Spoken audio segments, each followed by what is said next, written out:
You look beautiful, darling. So Thank beautiful. you. I figured since I didn't have the pink hair anymore, I had to give a little pink wink to Miss Julie.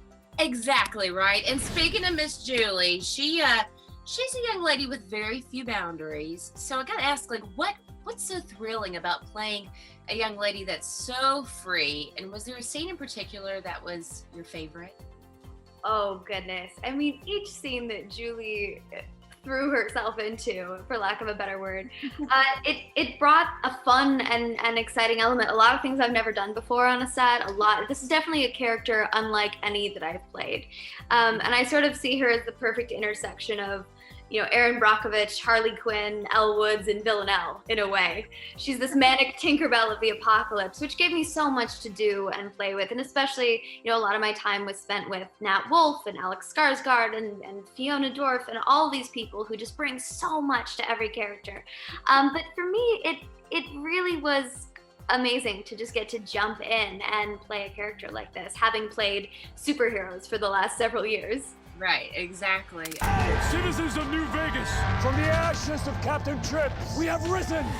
That's what happens now. You have a choice. We all have a choice. Oh, it was such a thrilling show. I can't wait to see the rest of the season because we got a taste of it with the first 4 episodes, so I need to get back for more. But, I'm wondering, how has the coronavirus pandemic, how has it impacted your outlook at the series, considering timing, which has just been unbelievable? And how do you think it might now resonate with audiences? It's almost, I don't want to say fortuitous, but in a way, it's perfect timing for a story like this. And I even felt that before the pandemic, because aside from being about a disease, The Stand is really about humanity and about society. And, all of us have had so much time this year to really reassess and rethink the way that we interact with the world and the way that we interact with each other and the way that we treat each other. And a lot of that comes up in this story. And, for better or for worse, people's true colors come out when they're put in adverse circumstances. And we see that in each of these characters, and how they react and how they decide they fit into this new normal is really indicative of who they are as people. So Stephen King, he is an interesting guy, that is to say the least right there. And he has been thrilling and scaring us for so many decades now. So I've got to ask you, what is the one thing that you are truly afraid of?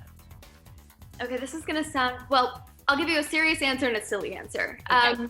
In all seriousness, this year has brought a lot of that to the surface for me, because stagnance is probably my biggest real fear of not growing, not learning, not taking advantage of every opportunity and seeing what life can bring. And this year has sort of forced me to pause and figure out new creative ways of doing that and of staying productive.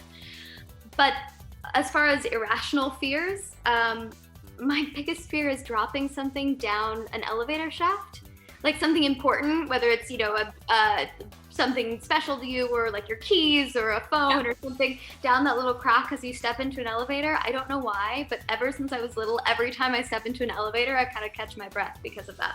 I'm gonna think twice the next time I get on an elevator. Now I'm gonna think about that crack and think about you, Kat. I'm so sorry. I've given you something else to fear. I appreciate it.